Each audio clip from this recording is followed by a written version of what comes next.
Ito ba to? Kuya, bakit ganun yung mini-message mo sa anak ko? Ha? Alam mo bang minor to? Ha? Alam mong minor to? Alam mo bang regular customer mo kami? Nabasa ko lahat ng messages mo. 13 anyos lang tong anak ko. Ha? Baka mo to, bibidyoan ko yung tang-inang yan. Ha? Alam mo ba ilang taon ng anak ko? Ha? 13 anyos lang yung anak ko. Ano sinabi mo? Gusto mo makita yung ari ng anak ko? Ipapabarangay kita. Ano pangalan mo? Ha? Ano pangalan mo? Don't give me that fucking excuse! Nakita ko yung message mo sa anak ko. Tumatawag ka. Wala na yung kapatid mo sa bahay nyo? Ha? Tapos kaya mo humarap ka! Humarap ka! Tanggalin mo yung face mask mo! Tanggalin mo yung face mask mo! Gago ka!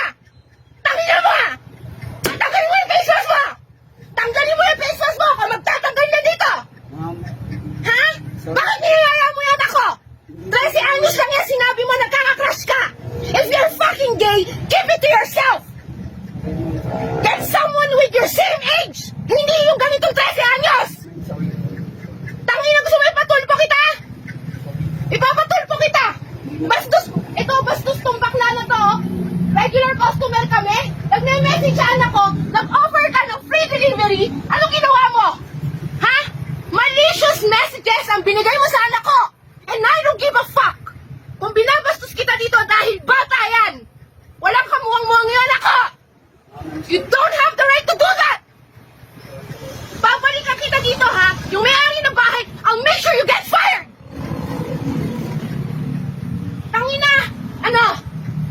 If you cannot give it to yourself, yung kabaklaan mo, huwag ka kumukuha ng mga teenager! Nag-aaral yung anak ko! Bastos ka!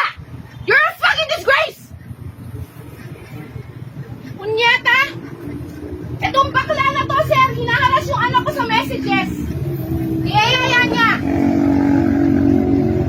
Ipapatulpo kita o kahit ipabarangay kita. Babalik ako dito para sa may-ari ng kumpanya nyo. Tanginan nyo, regular ko.